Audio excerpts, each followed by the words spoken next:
छोटी चची आगे बढ़ी और अपनी अनोखी लाडली को 2 अदद मुक्कों से नवाजा। हाय मेरी ही किस्मत, ये अनोखी अजूबा लिखा था, हर जगह जलील करवाती है कमबख्त। पता नहीं अगले घर जाकर अपने माँ बाप की इज्जत को कितने 4 चांद लगाएगी। नखट्टू कामचोर, सारी ज़िंदगी की कमाई हुई इज्जत पर पानी फेर दिया ये अगलों के घर जाकर। उन्हें उसके अगले घर वालों की फ़िक्र पड़ गई थी। ओहो, अब बस भी करो, बच्ची है। आरफा बेगम ने आगे बढ़कर उन्हें रोका। और तुम परेशान मत करो, इंशाअल्लाह अल्लाह ये अगले घर जाकर भी खुश रहेगी और हम इसे अगले घर जाने ही नहीं देंगे, यही रखेंगे इसी घर में अपनी नज़रों के सामने। आरफा बेगम ने छोटी मोमानी को तसल्ली दी तो वो सबके होंठों पर मुस्कुराहट आ गई। राबिया भी छनप कर इधर उधर देखने लगी, लेकिन हमजा के मुस्कुराते हुए लब यकायक सिकुड़ गए। खतरे की घंटी पूरे ज़ोरों के साथ उसके अंदर बजी थी। उसकी छठी हिस्स चीख चीख कर उसे कुछ गलत होने का इशारा दे रही थी।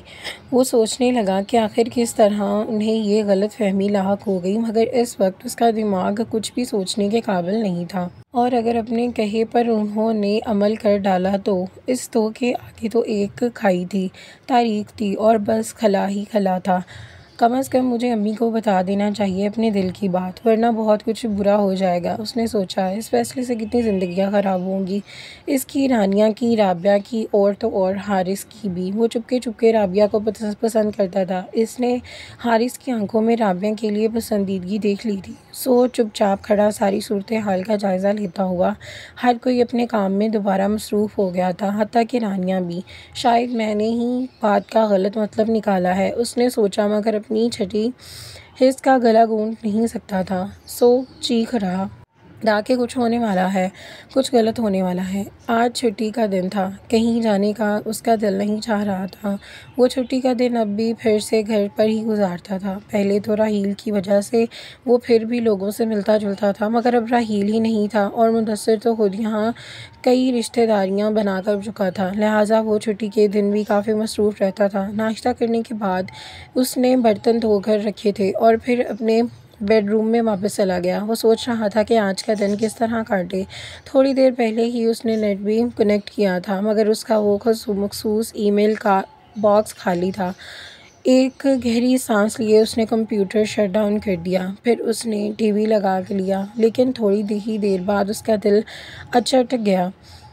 अचानक बजने वाली कॉल बेल ने उसको हैरान कर डाला। वह हैरान सा बेडरूम पर से निकला, क्योंकि मुदस्सिर के अलावा यहाँ अब कोई भी ऐसा नहीं था जो उसके घर तक आन पहुँचे। लेकिन दरवाज़ा खोलने के बाद एहसास हुआ कि एक शख्सियत जिसे वो भूल चुका था वही जुर्रत कर सकती है। ज़िंदगी से भरपूर मुस्कुराहट निखरी सी सूजन खड़ी हुई थी। उसने एक गहरी सांस ली। मैं इस वक्त अकेला रहना चाहता हूँ, वो साफ साफ मना नहीं कर सकता था, चाहे वो कितने ही साल उस माशरे में रहता। मगर उसका असल तो वही था ना, जो उसे मजबूर कर रहा था कि सूजन को इस वक्त उसके घर नहीं आना चाहिए, और वो भी अकेले। ओहो, तो पहले कौन सा तुम फैमिली के साथ रहते हो? सूजन ने सर झटक कर कहा, और वो इतनी देर से बाहर खड़ी थी कि वो दरवाजे में दीवार बना खड़ा था। सूजन की बात पर हमजा के चेहरे के तासुरात सिर्फ एक पल के लिए तब्दील हुए, मगर वो एक तरफ हो गया। सूजन अंदर दाखिल हुई और दरवाज़ा लॉक करके किए बगैर ही उसके पीछे पीछे आ गया। फिर तो काफ़ी अच्छी तरह मेंटेन किया हुआ है तुमने घर। वो इधर उधर देखते हुए अंदर बढ़ गई। हूँ, राहील और मुदस्सिर के अलावा आज तक कोई इसके अपार्टमेंट में नहीं आया था, और आज ये सूजन इसे अजीब सी उलझन हो रही थी। या अल्लाह मुदस्सिर ही आ जाए, उसके बड़े बड़े दिल से दुआ मांग रहा था। तुम यहाँ बैठो, मैं तुम्हारे लिए कॉफ़ी बना कर लाता हूँ। वो उसे लाउंज में बिठाकर किचन में चला गया, मगर वो भी थोड़ी देर बाद किचन में चली आई तो वो उछल पड़ा। अरे, मैं तुम्हारे साथ दिन गुजारने के लिए आई हूँ और तुम यहाँ किचन में घुस गए हो। छोड़ो ये सब कुछ, चलो तुम्हारे बेडरूम में चलते हैं। यही तो फ़र्क था मशरिक़ और मगरिब मोहब्बत में। नहीं, यहीं पर बैठते हैं। वो लाउंज में आ गया। अब हमजा को घबराहट होने लगी थी। ऐसी सिचुएशन से उसका वास्ता का पहली बार पड़ा था। अगर यहाँ कहीं से बड़े मामू आ जाते तो फिर मेरी तो हालत ही ख़राब हो जाती। अचानक ही उसके जहन में ख्याल आया था। बहुत बेइख्तियार होकर उसने ये बात सोची थी। बड़े मामू, उसने सर झटका। सूजन, बात पर दरअसल ये है कि मुझे कहीं जाना है। तो अचानक उसने सूजन की बात काट दी। लेकिन हमजा, मैंने तुमसे मिलने आई हूँ। वो हैरान हुई थी। I am so sorry. लेकिन मुझे अभी अभी याद आया है कि मुझे कहीं जाना है। मेरा फ्रेंड है मुदस्सिर, वो बीमार है तो उससे मिलने जाना है। ओके, तो फिर मैं चलती हूँ। वो बेदिली से उठी और जानती थी कि हमज़ा के दो ही फ्रेंड हैं, एक तो राहील और दूसरा मुदस्सिर, जिसे कई बार ऑफिस में भी उसने देखा था। हाँ, मेरी तरह से भी पूछ लेना। वो जाते जाते पलटी थी, इतने ही देर में दरवाज़ा खुलने की आवाज़ आई। ओए लाले, खैरियत तो है ना? ये दरवाज़ा आज किस खुशी में खुला छोड़ा है तुमने? क्या याद करवा दिया? आज बदौलत सारा दिन आपके साथ गुजारेंगे। हम आ गए हैं आपकी तन्हाई दूर करने के लिए। आज इतनी सारी मसरूफियात तर्क करके। मुदस्सिर ज़ोर ज़ोर से बोलते हुए अंदर आया तो अंदर आकर ठठक कर रुक गया। हमज़ा के साथ खड़ी सूजन को देखकर हैरान हुआ। दोनों के चेहरे पर नाकाबिले फ़हम तासुरात थे। तेज़ तेज़ चलती हुई सूजन बाहर आई। हमज़ा उसके पीछे पीछे गया। दरवाजे के करीब जाकर वो पलटी। हमज़ा उसकी नीली कांच जैसी आंखों में आंसू तैरने लगे तो दिल की नदामत ने घेर लिया। उसने सर झुकाकर, हमज़ा तुम्हें मुझसे लाख नफ़रत सही, मगर मैं तुमसे मोहब्बत करती हूँ ना। वो कुछ देर के लिए रुकी और हमज़ा मोहब्बत करने वालों के दिल इस तरह नहीं दुखाया करते। उसके साथ ऐसे संगीन मजाक नहीं करने चाहिए। हमज़ा ने एक झटके से सर उठाकर, मगर वो ज़ोर से दरवाज़ा बंद करके चली गई। मोहब्बत करने वालों के साथ ऐसे मजाक नहीं करते। इसी तरह के लिए उसने मिलते जुलते अल्फाज सुने थे और किसने कहे थे, और ये उसे याद करने की ज़रूरत नहीं थी। उसका दिमाग सुलग उठा था। वो तेज़ कदमों से वापस अंदर आया और अंदर मुदस्सिर के मुंह ने बेखबर अपनी ही अलाप रहा था। होले होले हो जाएगा प्यारो झल्लिया। उसकी देखकर मुदस्सिर ने आंख मारी, मगर वो उसे नज़रअंदाज करने वाले अंदाज में सोफ़े पर बैठ गया। यार, एक कप अच्छी सी कॉफ़ी ही पिला दो। हमज़ा की फरमाइश पर मुदस्सिर का मुंह खुले का खुला रह गया। हमज़ा, मुझे तुम से ये उम्मीद नहीं थी। कितने बद अखलाक हो तुम। घर आए मेहमान से काम करवाते हो। तुम्हें ज़रा शर्म नहीं आती? नहीं। वो इत्मीनान से सोफ़े पर ही दराज होते बोला। इंतहाई घटिया इंसान हो तुम। वो उसी को कोसता हुआ किचन की तरफ चला गया और जाकर कॉफ़ी बनाने लगा। हमज़ा आंखें बंद करके उसे सोचने लगा, जिसे वो सोचना नहीं चाहता था। पानियों से भी शफाफ आंखें बार बार उसे वापस बुला रही हैं। अल्लाह तुम्हें खुश रखे बेटा। आरफा बेगम ने उसका माथा चूमा, बड़े प्यार से उसकी दुआ दी। तुमने तो मेरे दिल की बात ही कह डाली। मैं तो खुद चाहती थी कि इधर उधर की पराई लड़की लाने की बजाय घर ही से कोई लड़की तुम्हारी दुल्हन बना दें। वो उसकी पसंद की तायद कर रही थी। उसकी सारी घबराहट दूर हो गई, जो आरफा बेगम से बात करते हुए उसे सवार थी कि रानिया जल्द अज जल्द उसके नाम की अंगूठी ही पहन ले, जोड़ा फिर सही।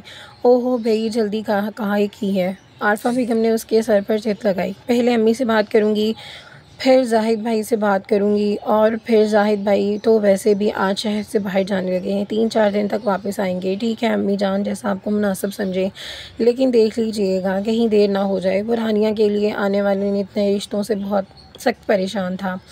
अरे भाई नहीं तो नहीं, लेकिन तुम अपने रंग ढंग ठीक कर लो। वो जाते जाते पलट गई।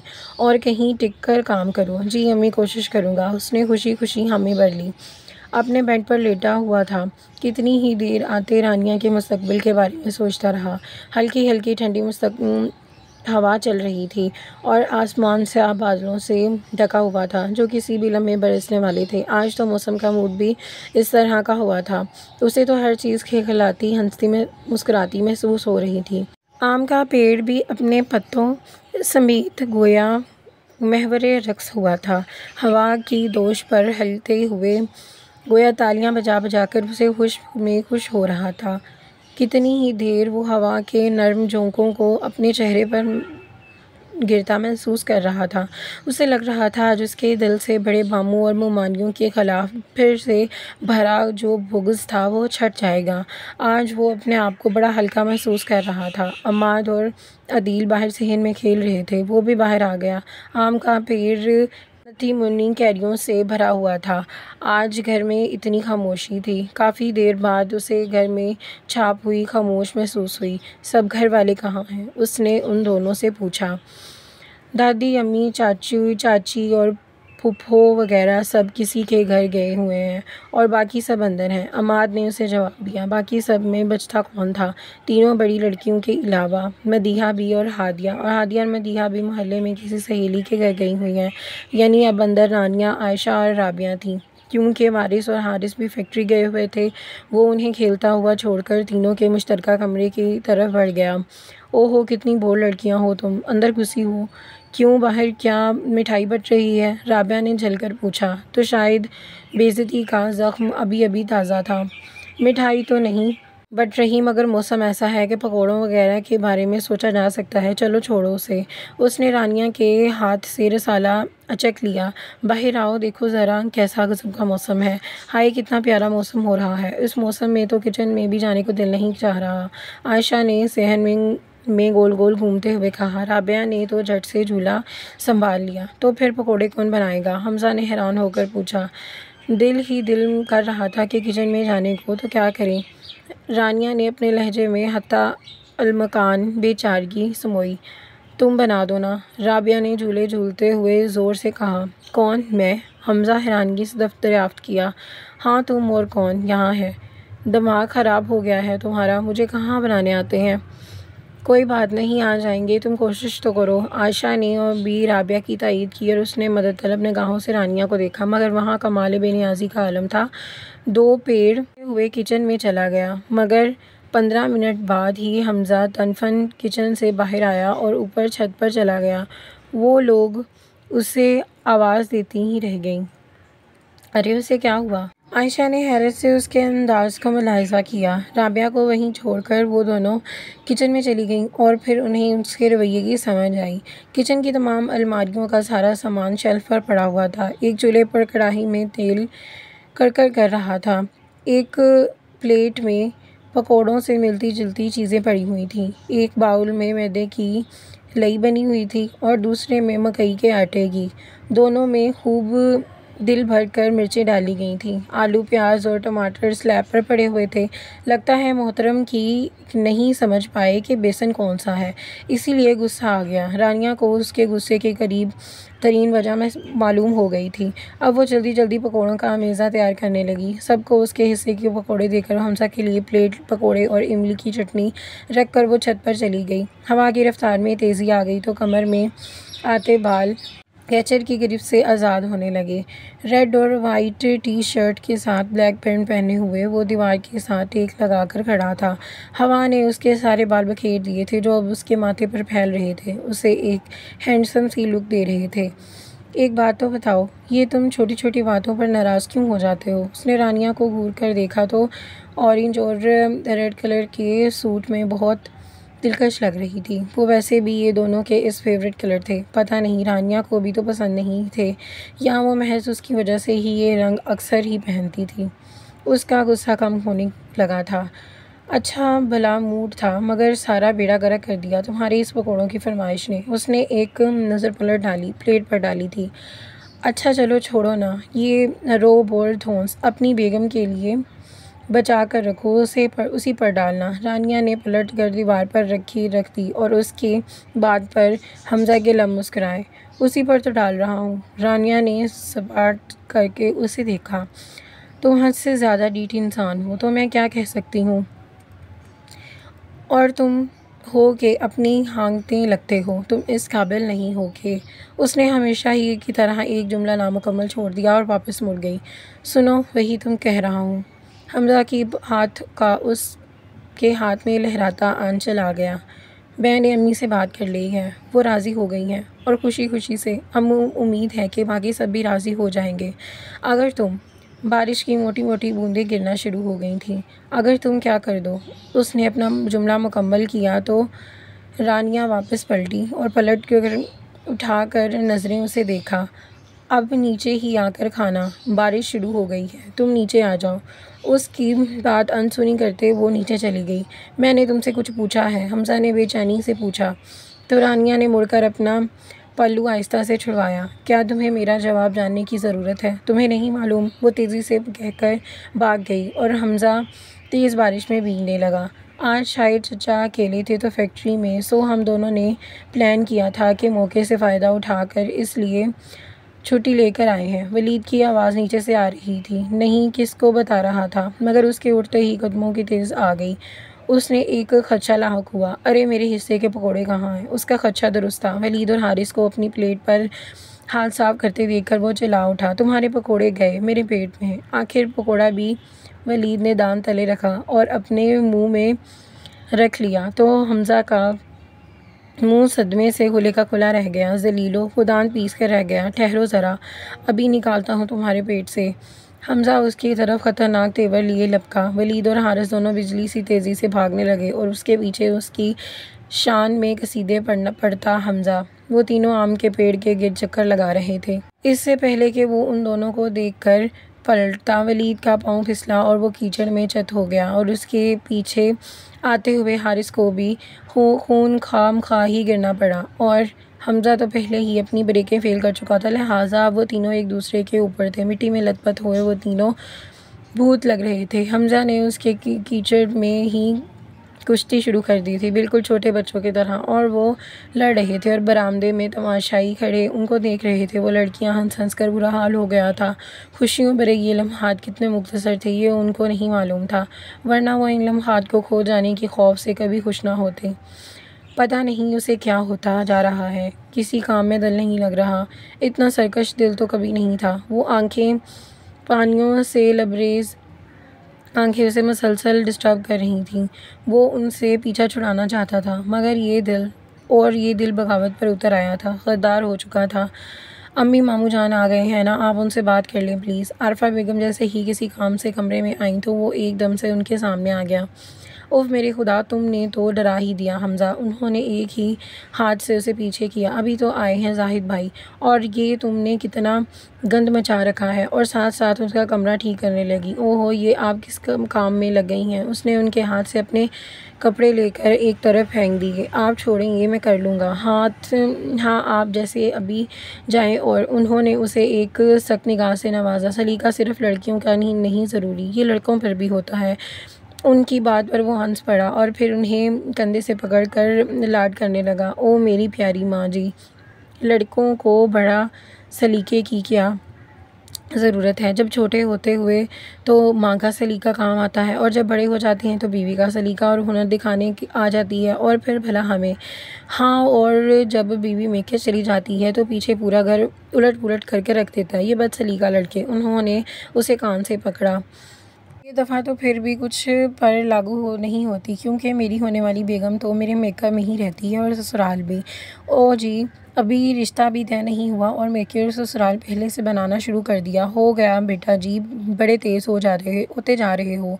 अच्छा अम्मी बताएं ना, आज बात करेंगी। उसकी सुई वहीं पर अटकी हुई थी। आरफा बेगम ने उसके चेहरे की तरफ देखा, जहां रानिया की मोहब्बत उसका चेहरा रोशन करके रखा हुआ था। उन्हें बेइख्तियार अपनी भतीजी के नसीब पर रश्क आया। ये मोहब्बत भी थी किसी के नसीब में नहीं होती, और फिर ऐसी मोहब्बत। उन्होंने एक गहरा सांस लिया। ठीक है बच्चा, आज फिर तुम्हारी ख्वाहिश पूरी कर देती हूँ, उन्होंने शाहाना अंदाज में कहा तो वो प्यारे उसके साथ लिपट गया। माई स्वीट मॉम, मैं बेवफा नहीं हूँ, कोई पूरी कुव्वत से चीखा उसके अंदाज पर। वो अपने ही दिल की पुकार पर घबरा गया था। दिल की हालत अजीब से अजीब तर होती गई। 5 साल में जो खौल अब चटकना था वो फिर से मजबूत हो गया था, मगर कोई नहीं जानता था कि उसके अंदर कितनी तोड़ फोड़ है। दिलो दिमाग में कैसी जंग छिड़ी हुई है। मैंने जो किया वही ठीक, मेरा हक था। ये फिर वो मोहब्बत क्या हुई? कोई उसके अंदर से बोला तो वो नज़र चुरा कर रह गया। मोहब्बत तो वाकई ही ऐसी होती है। उसने लब काटे। क्या फ़ायदा ऐसी मोहब्बत का जो जुदाई के सिवा कुछ ना दे। कोई हंसा था। जो मोहब्बत जुदाई ही की दूसरा नाम है, वो खुद ही मुकर गया। गलत, बिल्कुल गलत। तुमने मोहब्बत को पहचाना ही नहीं। अंदर से आती आवाज़ ने उसके हार मान ली थी, मगर उसकी हालत और शिकस्ता हो गई थी। तो क्या मैं बेवफा था? उसने खुद से सवाल किया। मैं बुज़दिल था, मैं खुदगर्ज़ था। क्यों भाग कर आया वहाँ से? इन सवालों के जवाब ऐसे थे जैसे वो खुद से नज़र मिलाने के काबिल ही ना था, और वो खौल फिर से तड़कता शुरू हो गया था। मुदस्सर की निगाहों ने उसकी ये हालत पोशीदा नहीं थी।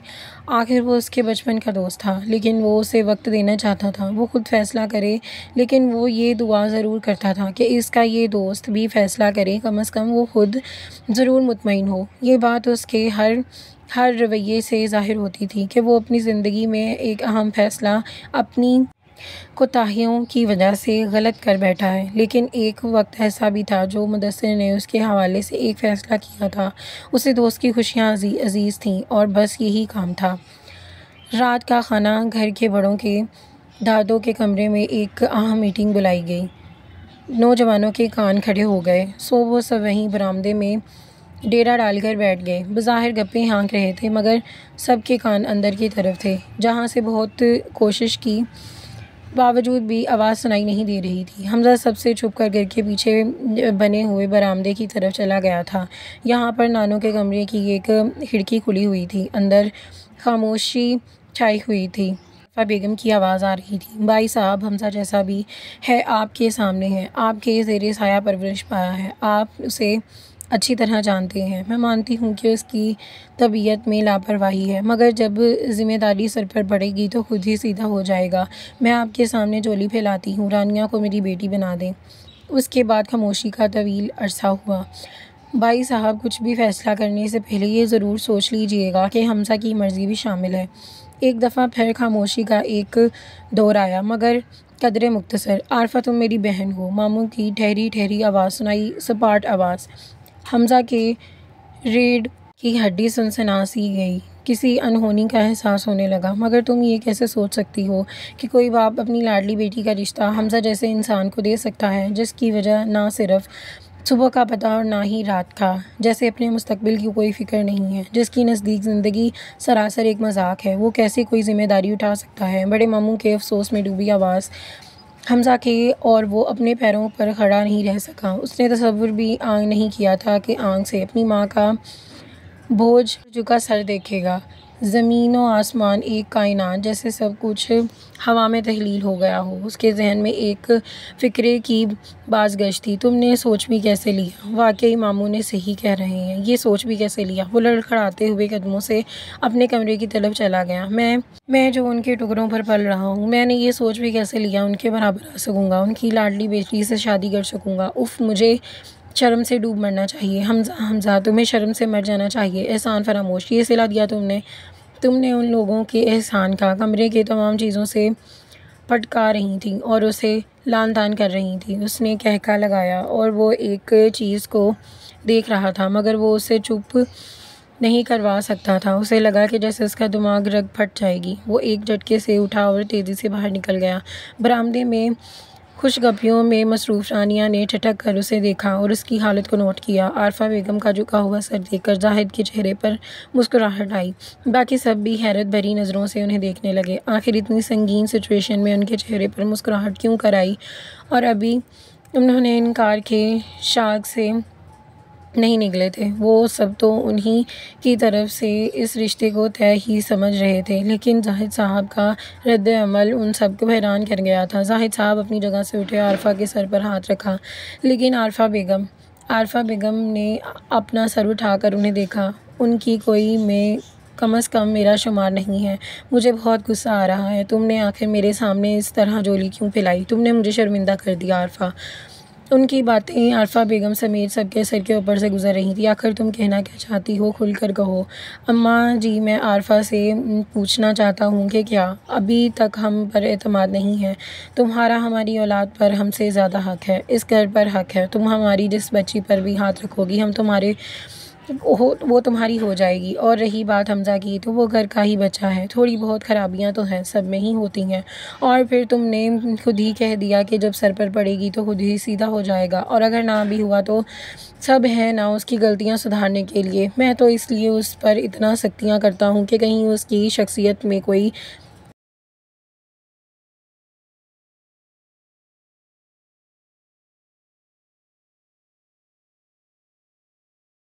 हर मुकम्मल इंसान बनना देखना चाहता हूँ, और मैं ये भी जानता हूँ कि उसे मेरी तरफ से गलत फहमियाँ हैं। और धीरे से मुस्कुराए। भाई साहब, आरफा बेगम ने मुंह से लफ्ज़ टूट कर गिर रहे थे, और वो जाहिद साहब के सीने लगकर रोने लगी, और बाकी दोनों भाई भी उनके पास आकर उन्हें चुप करवाने लगे। सब लोगों की रुकी हुई सांसें बहाल हुई। बड़ी मोमानी का चेहरा भी खुशी से चमक उठा।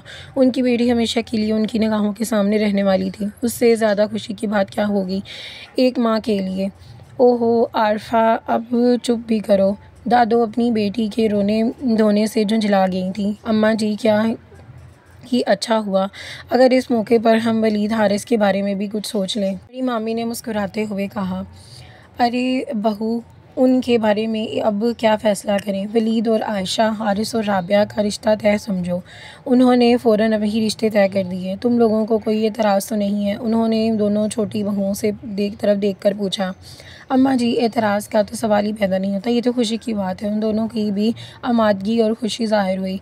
लेकिन मेरी आपसे एक दरख्वास्त है, अभी हमज़ा को इस खबर के बारे में ना बताइएगा। पहले भी वो कोई ढंग की नौकरी करेगा, उसके बाद ही ये खुशखबरी उसे मिलेगी। और अम्मा, आप भी ना उसे लाड उठाया करें। उन्हें नहीं मालूम कि ये उनकी ज़िंदगी का गलत तरीन इक़दाम था जिसने उनका सब कुछ छीन लिया। लेकिन आरफा ने इस तरह उनकी गलत फहमियों को तौक़ीयत मिलेगी।